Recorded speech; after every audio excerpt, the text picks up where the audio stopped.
सबसे पहले जिनका उच्चारण किया जाता है। बच्चे इन 12 नामों को लेंगे तो सगरी विद्या चल के आ जाएगी। देवियां गर्भ में संतान है, होनहार बच्चे का जन्म होगा।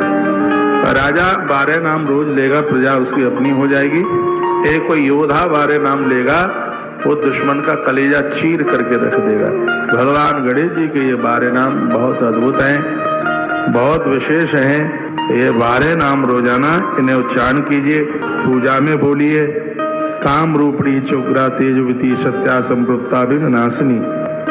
एक एक तिथि का वर्णन किया है कि पड़वा को गणेश पर दुर्वा चढ़ाते हो तो उसकी क्या महिमा है, द्वितीया को चढ़ाते हो तो उसकी क्या महिमा है, तृतीया को चौथ के दिन गणेश जी का जन्म हुआ है, इसलिए चतुर्थी के दिन भगवान गणेश दुर्वा से गुड़ के भोग से अति प्रसन्न होते हैं। उनकी कुछ गणेश चौथे हैं, बहुत ज्यादा विशेष हैं, उनका भी वर्णन किया गया गणेश पुराण में। सबसे पहले गणेश चतुर्थी व्रत है, उसको गणेश चौथ कहते हैं। दूसरी संकट चतुर्थी है। तीसरी अंगारक, इसका नाम अंगारक क्यों पड़ा? उज्जैनी में, उज्जैन की भूमि में एक भारद्वाज नाम के ऋषि, उनकी शक्ति के द्वारा उत्पन्न पुत्र भौम ने भौमवार के दिन मंगलनाथ प्रभु, उन्होंने चतुर्थी के दिन व्रत करके भगवान गणेश जी को दर्शन कर लिए।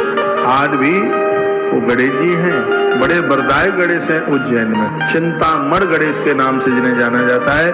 आज भी भगवान मंगलनाथ उनकी सेवा पूजा करते। तो ये अंगारक चौथ है, ये उज्जैन से प्रकट हुई है। उज्जैन से भगवान मंगल देव ने गणेश जी की पूजा करी तो ये अंगारक चौथ बन गई। एक एक कथा सुनाऊंगा मैं आपको, अभी हमारे पास कल का भी दिन है। उसके बाद में है वरद चतुर्थी चौथ। वरद चतुर्थी, इस व्रत का महत्व गणेश पुराण में बहुत विस्तार से वर्णन किया गया है। इसका विधान भी बड़ा अद्भुत है। इस व्रत को ब्रह्मा विष्णु शिव कार्तिकेय सिद्ध चारण एवं मनुष्यों ने सबने किया। कब पड़ती है ये भी आप सुनेंगे। इसका नाम है वरद चतुर्थी व्रत। भाद्र शुक्ल चौथ को चंद्र दर्शन निषेध है, ऐसा गणेश पुराण में वर्णन है। उस दिन नहीं दर्शन किया जाता। यो जपेद भक्ति पूर्वम तु लभे दीक्षितम फलम। गणेश पुराण में वर्णन है, जो श्रद्धा से भगवान गणेश के मंत्र को जपेगा उसे अभीष्ट फल तत्काल प्राप्त हो जाएगा। तो कलयुग में भगवान गणेश जी की पूजा बहुत ज्यादा सिद्ध है, बहुत जल्दी फल मिलता है। कहा गया है कि 21 दूर्वा भगवान के ऊपर रोज चढ़ाइए या हर बुधवार को चढ़ाइए। कहते हैं कि एक चांडाली एवं रासव, संस्कृत में रासव कहते हैं और हिंदी में इसको कहते हैं खर, अंग्रेजी में इसको कहते हैं डोंकी, संस्कृत में इसको कहते हैं रासव, गधर्व भी कहते हैं। और एक वृषभ, वृषभ कहते हैं बैल के। गणेश मंदिर में जाने पर उनके कृत्यों से गणेश जी की मूर्ति पर दूर्वा गिरने मात्र से गणेश जी ने प्रसन्न होकर एक विमान आया और उस पर दोनों मनुष्य शरीर बनाकर भगवान के धाम चले। कहते हैं कि वो चारा खा रहे थे, मुंह में चारा लेते हुए दूर्वा अचानक, बगल में गणेश जी की प्रतिमा थी, उनके मुंह से दूर्वा गिर गई और दूर्वा को गिरते ही उनको मनुष्य शरीर मिल गया। एक विमान आया, विमान पर बैठता हुआ वो बैल में से भी मनुष्य बन गया और खर्ब में से भी मनुष्य बना। दोनों भगवान के धाम के लिए चले गए। ये तो धोखे से दूर्वा चढ़ गई, उसका परिणाम देखिए। जो जान करके भगवान गजानंद के ऊपर दूर्वा चढ़ाते हैं उन्हें आनंद हो जाता है, सगरी बीमारियां समाप्त हो जाती हैं। दूर्वा चढ़ाने से वंश वृद्धि बहुत ज्यादा बढ़ती है। यह दूर्वा की बहुत बड़ी महिमा, वंश वृद्धि बढ़ती है। जैसे दूर्वा धरती में फैल जाती है, गणेश जी के ऊपर दूर्वा चढ़ाने से परिवार में भी इतना ही विस्तार हो जाता है। कहा गया है, बताया गया, बालक रूपधारी गणेश जी ने अनलासुर को निगल लिया था एक बार। एक अनलासुर बहुत बड़ा राक्षस हुआ था। भगवान देखो, भगवान चारों युगों में आते हैं, ऐसा एक भी युग नहीं है। सतयुग में भगवान आते हैं तब वो सिंह पर बैठ करके आते हैं भगवान। त्रेता में भगवान आते हैं तब वो मोर पर बैठ के आते हैं गणेश।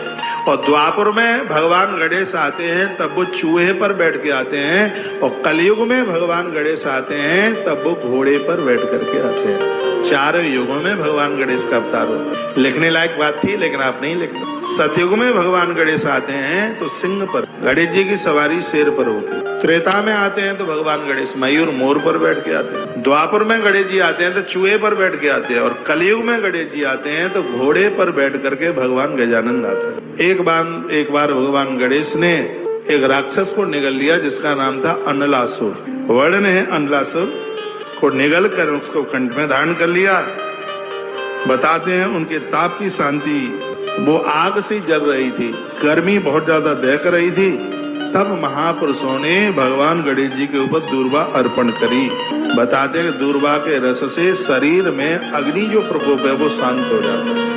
आयुर्वेद में तो बड़ी अद्भुत, अभी मैंने एक दिन निवेदन किया है, किसी के पांव में जलन पड़ती है, लौकी के 2 टुकड़े गोल काटो, उसके ऊपर सरसों का तेल डालो, तलवे में घिसो, जलन खत्म हो जाएगी, पाम की जलन खत्म हो जाएगी। दूर्वा का रस लेने से उदर की, पेट की जलन खत्म हो जाती है। दूर्वा आयुर्वेद में इतना इसका विस्तार है। तो महापुरुषों ने दूर्वा चढ़ाई। मिथिला में जनक के नगर में संपूर्ण अन्न को भक्षण करने पर भी भगवान गणेश जी जब अतृप्त रह गए थे और उस समय भगवान गणेश के ऊपर लोगों ने दूर्वा चढ़ाई। कौंडिन्य की पत्नी आश्रया जिसका नाम है, उसने दूर्वांकुर चढ़ाया। दूर्वांकुर चढ़ाया, भगवान कुबेर वहीं प्रकट हो गए थे और कुबेर ने कहा था जो गणेश जी के ऊपर दूर्वा चढ़ाता है मैं पूरा खजाना उस भक्त के लिए लुटा देता हूं, बताओ तुम्हें धन कितना चाहिए, क्योंकि तुमने गणेश के ऊपर दूर्वा चढ़ाई। एक बार फिर सुन लो ये बात। जब महात्मा कौंडिन्य की पत्नी आश्रया जिसका नाम है, उसने भगवान गणपति को दूर्वा चढ़ाई तो कुबेर इतने प्रसन्न हो गए कि भगवान कुबेर वहां प्रकट हो गए। तो भगवान कुबेर कहने लगे, बोलिए बताइए तुम्हें कितनी संपदा चाहिए, जो गजानंद के ऊपर दूर्वा चढ़ावे मैं अपना पूरा खजाना उसके ऊपर लुटा देता हूं। आप बोले कि आपको कितना क्या चाहिए। ये भगवान श्री कुबेर जी ने बात